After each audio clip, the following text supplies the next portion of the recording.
Okay, my friends, red letter day at Mudfossil University. They had canceled all my books that Paul Amatucci wrote. And I got that message a couple days ago. And this morning I got a message from Paul. They reinstated it. The books are back for sale. They're very inexpensive. They're coffee table books like these here that are from my papers that I wrote. And Paul he's doing the books. I have nothing to do with the books whatsoever. He just sort of puts them together and puts some pictures in it. It's nothing real fancy. But I was really depressed. I mean, I was over the edge depressed because I really had felt we're starting to get somewhere, and then they cut off the books. Well, hearing from Paul this morning, they reinstated his account. The books are back for sale again. I was really buoyed, and I went back to some of my early research. Now, this is one I did 7 years ago about Jesus speaks to the disciple Pistis Sophia.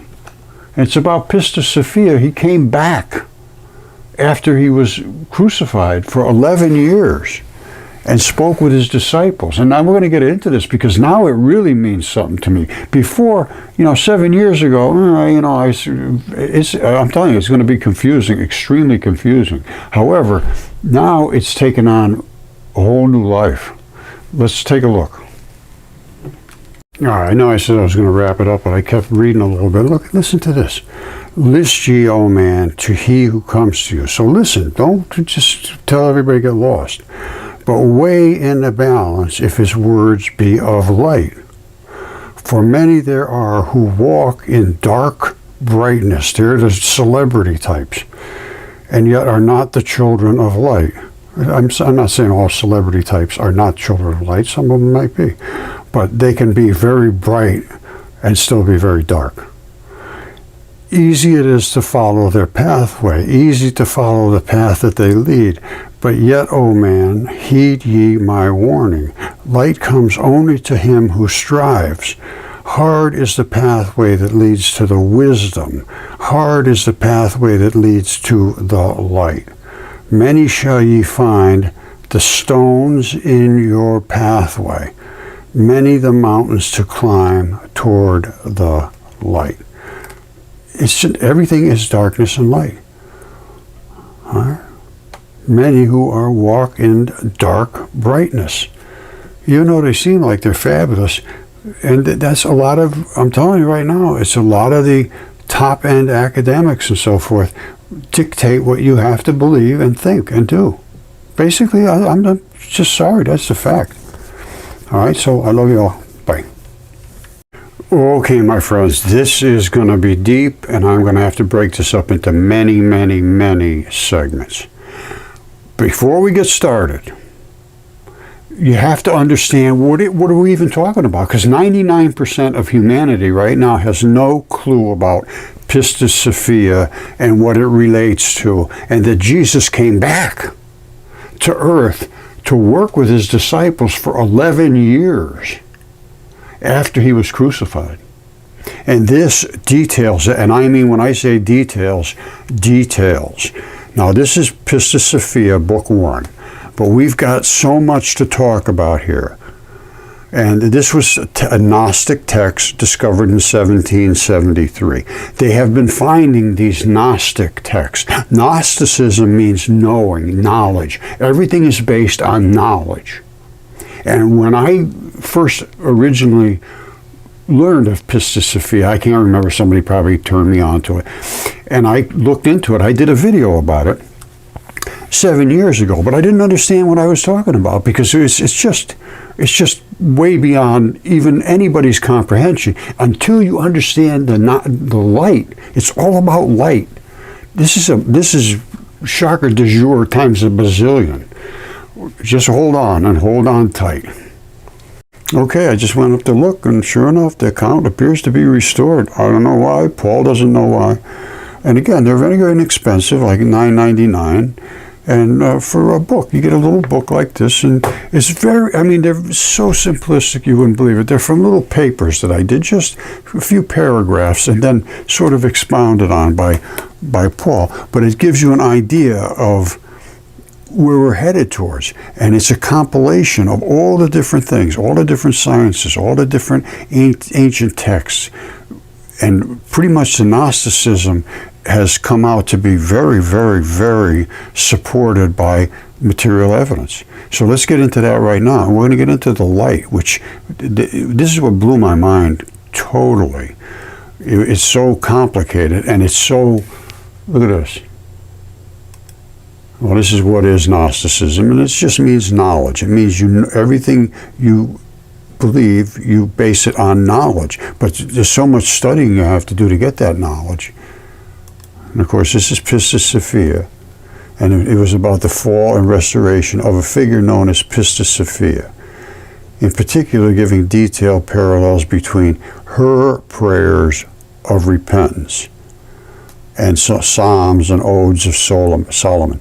However, another text about this says it was a bad guy. It was a hymn, and he brought forth demons and all kinds of things. But it's about transfiguration. All right. In this context, transfigured refers to Jesus after his death and resurrection, not the event during his life. All right. This is after his death. He was transfigured. He turned into light, and then he came back to earth as matter to teach for 11 years. Okay. Like I said, we are going to concentrate on Pistis Sophia, which is going to knock your socks completely off. However, this is all Gnostic text, which means knowledge, understanding, truth, and it was suppressed, as it is throughout the ages. It has been. So at that point in time, they would kill you, burn you at the stake, rip you into pieces, draw and quarter you, flail and crucify you, and all those things did happen. So they hid them out in caves, and now they have been discovered. And recently, the Nag Hammadi texts, which are these, I'll show you in a second. But Gnostics, they've been finding them for forever. And the Nag Hammadi, though, was found in 1945. And they were a bunch of scrolls hidden away in, to try to protect as much as they could. Some of them were deteriorated, but I guess there was several different sets of these same scriptures found. So putting them all together, this is what they came up with. This is the living Jesus spoke these words, and Didymus Judas Thomas wrote them down. That was doubting Thomas. Now, Pistis Sophia is when Jesus came back after he died. This is when he was on the earth living, and he said, write these things down. And the ones that find an interpretation for these sayings will not experience death. He said, let him who seeks continue seeking until he finds. When he finds, he will become troubled. When he becomes troubled, he will be astonished and will rule over the all. Now, here's the ones I want you to take into consideration. I mean, that's pretty good. You're gonna be astonished. I don't know about ruling, but here's what he says. Jesus said, if they say to you, where did you come from? Say to them, we came from the light. Remember this, the light. The place where the light came into being on its own accord. It just popped out. And it established itself and became manifest in an image, in their image. Let us make them in our own image. If they say to you, is it you? You say, we are its children. We are the children of the light. We are the elect of the living Father. If they ask you, what is your sign what is the sign of your Father in you? Say to them, it is movement and repose. It's vibration, basically. Sometimes you're just laying around doing nothing. Sometimes you're very active. And that's the nature of molecules. And then number 56, he says, you find the earth. Jesus said, whoever has come to understand the world, now whether he means the world as the population of the world or the world as a physical body, It doesn't matter. It's both the same thing in my mind. Whoever has come to understand the world has found only a corpse. And that just appears to be true. And whoever has found a corpse is superior to the world. That I don't know about. But number 8 here goes into the body.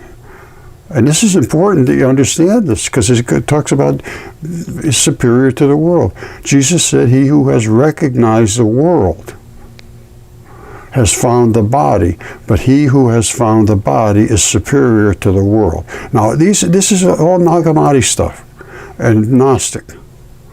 That's where we're going. But we're going to get into Pistis Sophia. And when you see how deep this gets, it's going to be a long and winding road, my friends. Right. This is unbelievable. The Apocryphon of John. The secret book of John.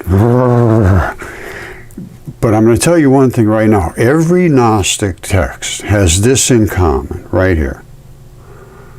This is saying the inexpressible one, who is basically you think of as God. It says the one rules all. Nothing has authority over it. It is the God.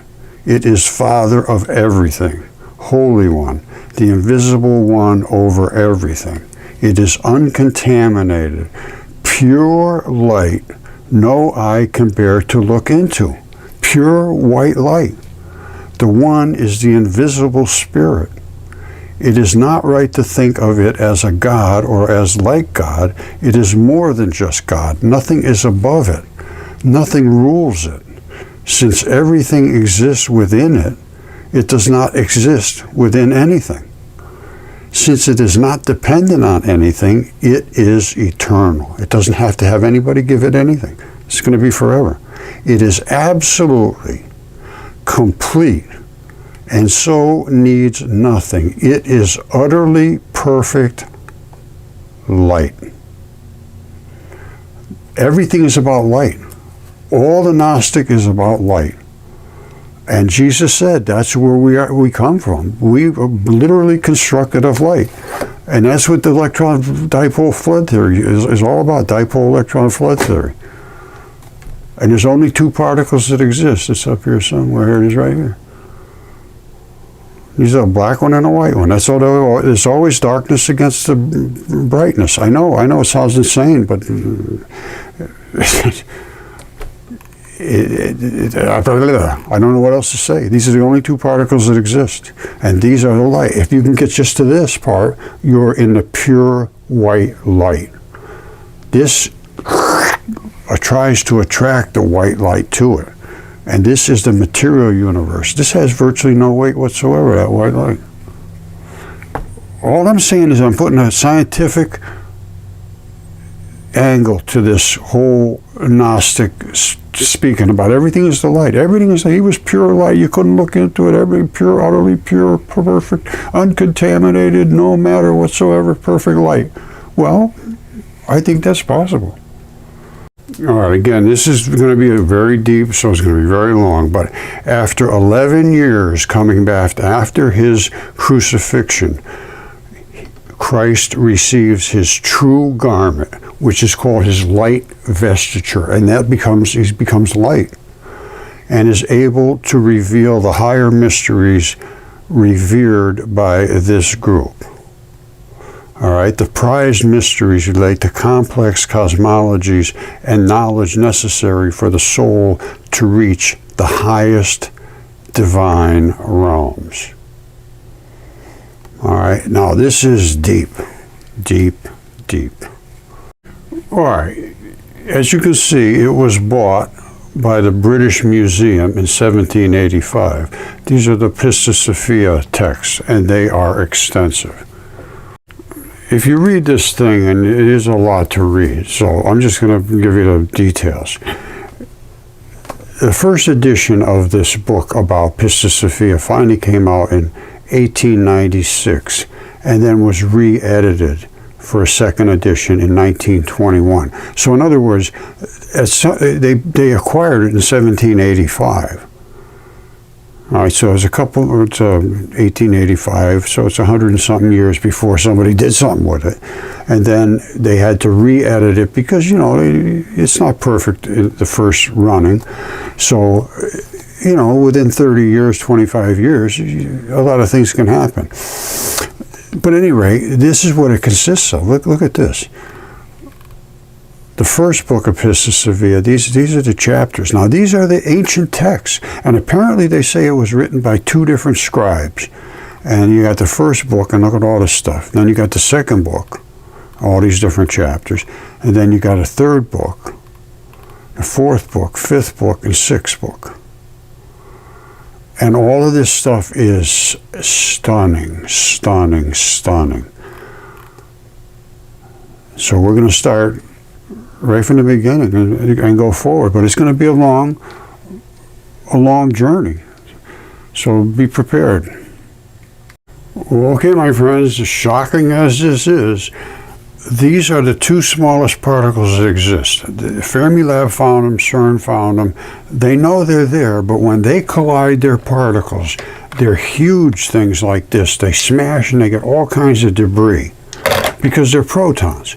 We're using light, which is in this realm right here, which is a dipole. It has a black and it has a white. And then there's the green, and then there's the red, and then there's the blue. Now, here's what light actually looks like. As I showed you, those are the 2 particles from Fermilab. One has no mass, exactly what they say, but it has all the field effects. This one has no field, it just has a glow around it, and this is the muon, this is the electron neutrino. We found them in light, so in other words, they were using these and getting all this debris.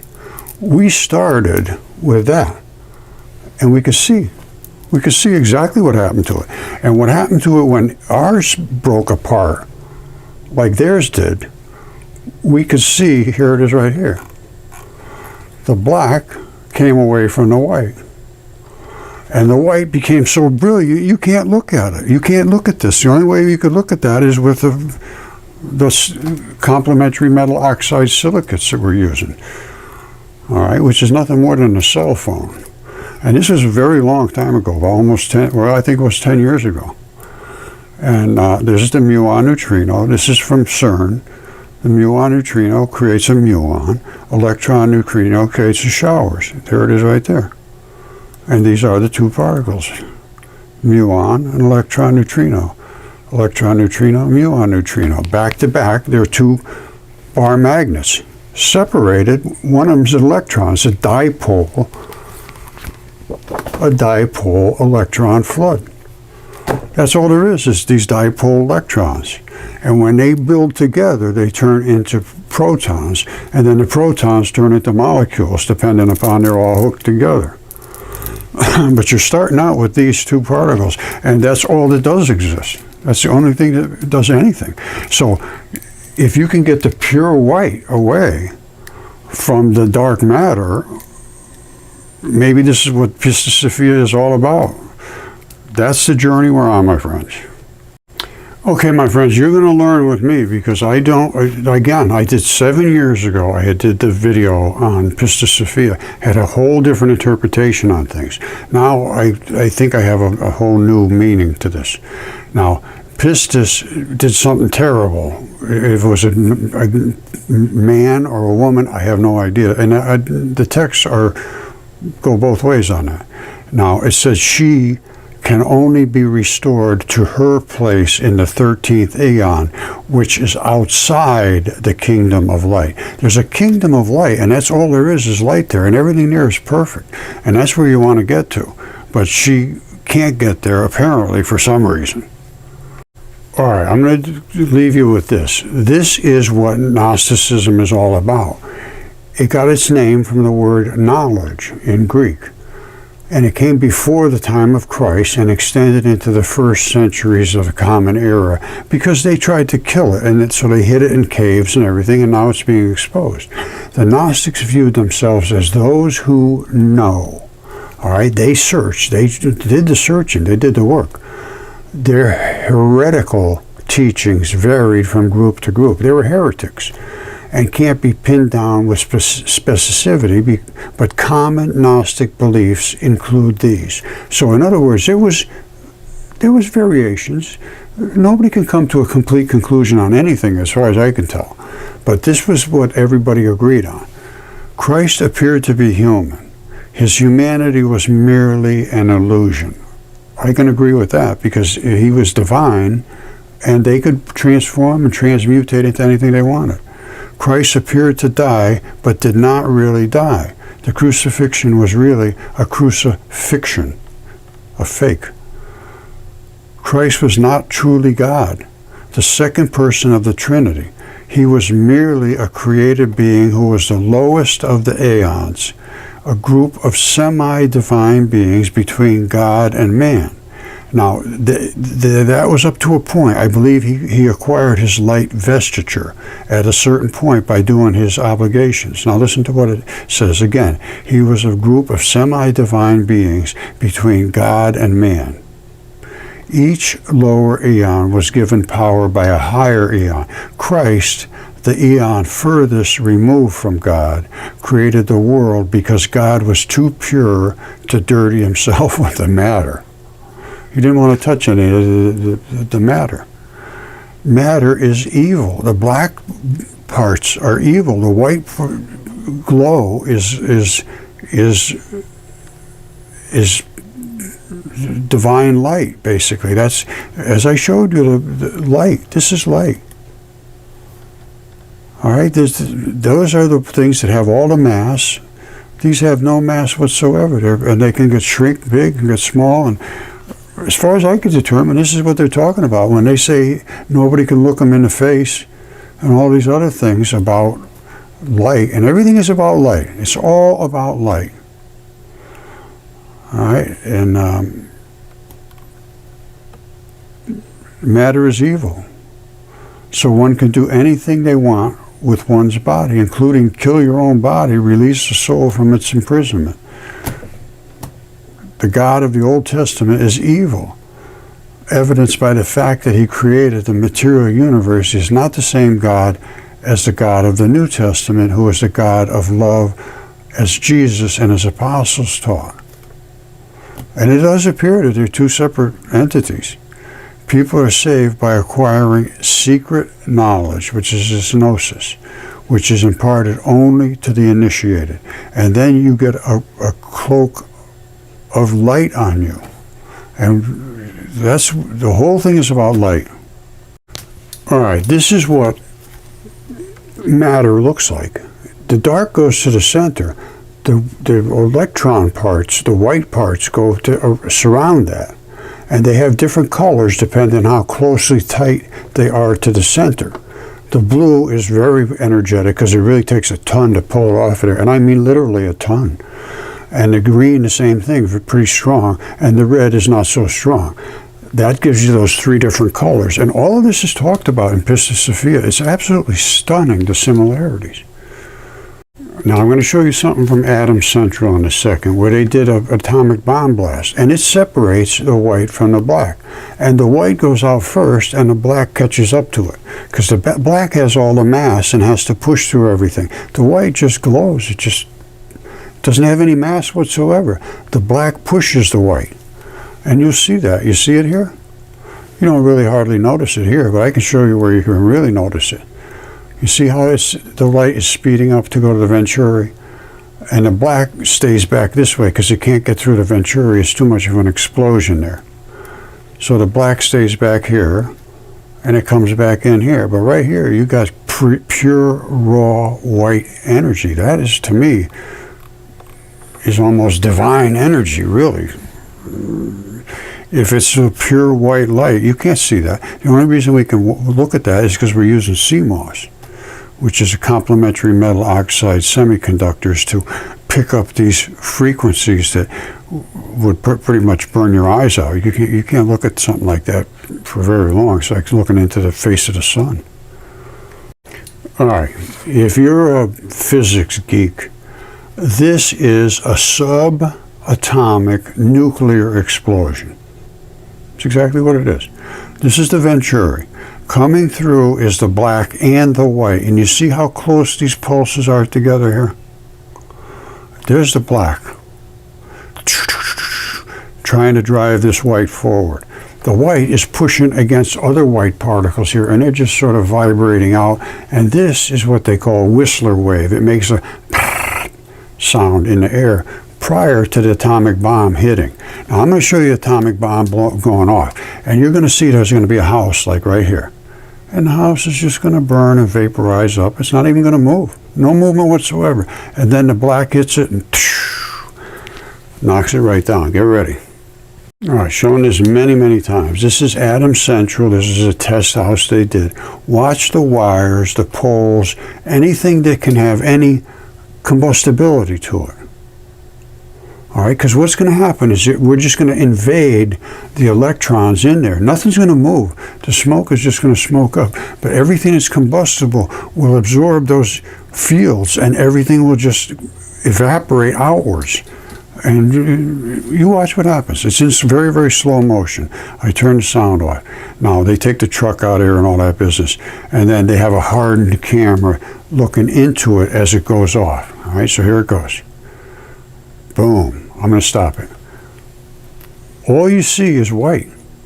And when it first started, there was all there was. Now it's still coming. Remember, there was an edge like this far out. The white is still coming, and then the black comes behind. All right, so here it comes. It keeps coming.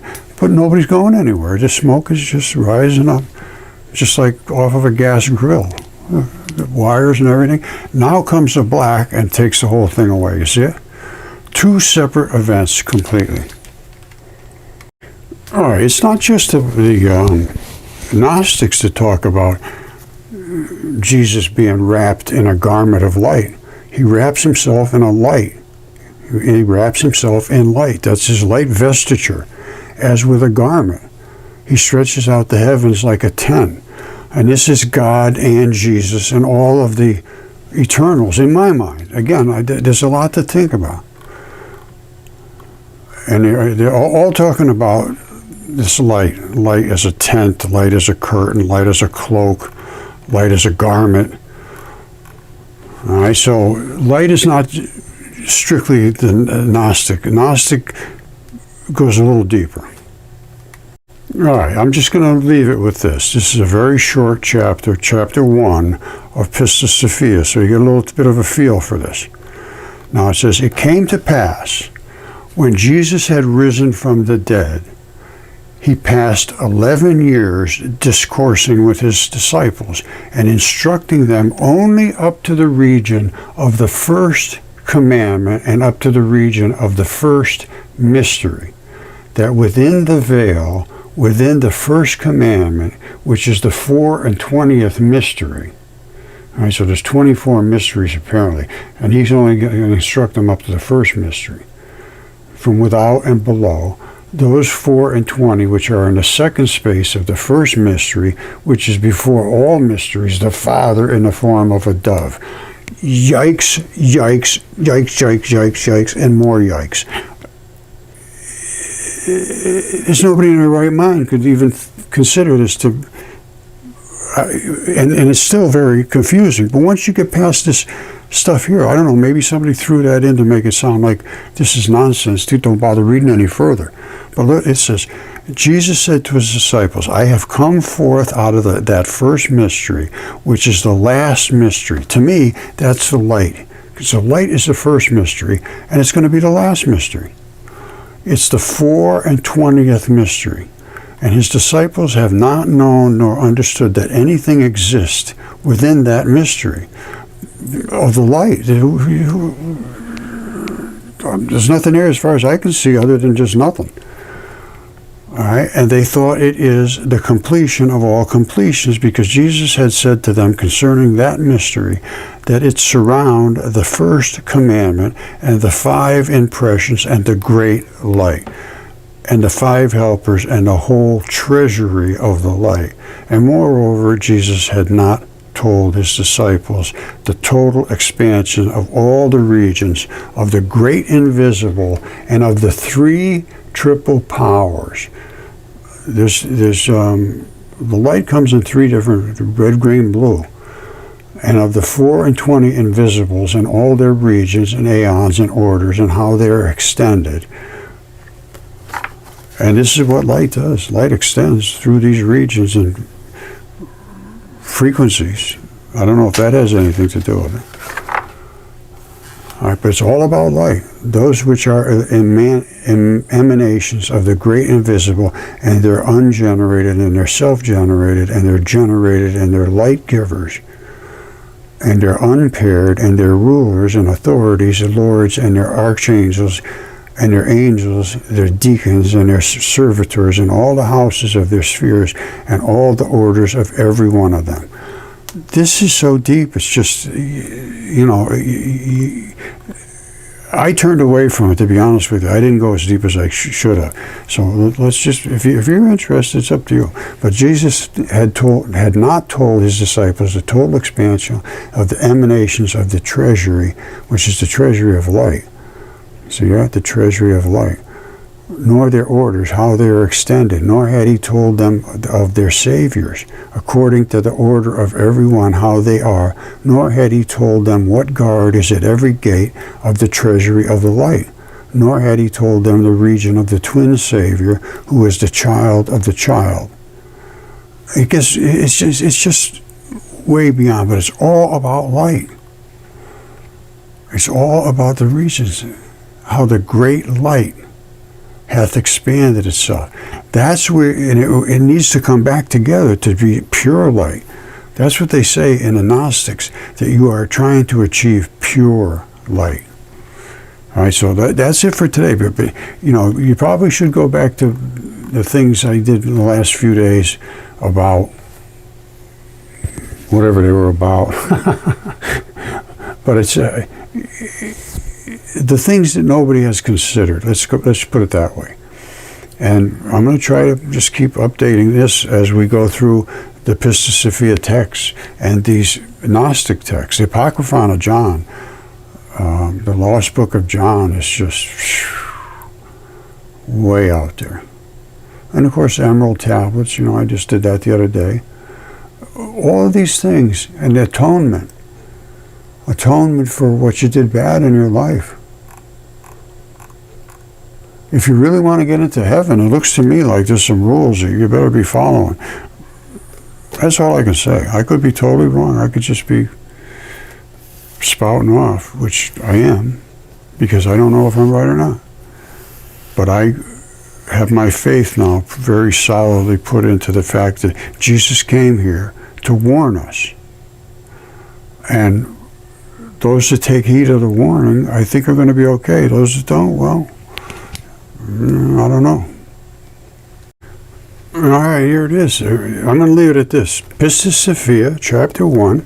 Jesus had said to them concerning that mystery that it surround the first commandment and the 5 impressions and the great light and the 5 helpers and the whole treasury of the light. It sounds like to me somewhere there is just a source of white, which would be God, the treasury of the light. I would say that the main God would be the treasury of the light, because light brings everything into existence, basically.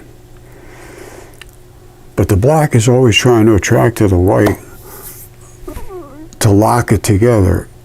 And it appears it's in a realm of darkness. That's what they keep talking about. You want to get away from that material realm, which is basically all the weight of everything is in that dark side. It's just scientifically what it is. So we're going to see how much sense it does make. And so far, I'm finding a lot of sense. And when you make all the ancient texts and add them together, there's almost no other way to look at this other than it was pretty accurate at that time. Things have changed, and everybody's forgotten these things. As Velikovsky put it, homo ignoramus. We just forgot. We just ignored everything. All right? I love you all. This has dropped onto me like from heaven. I honestly believe that now. I honestly believe for some reason they said, Roger, you got to get this message out.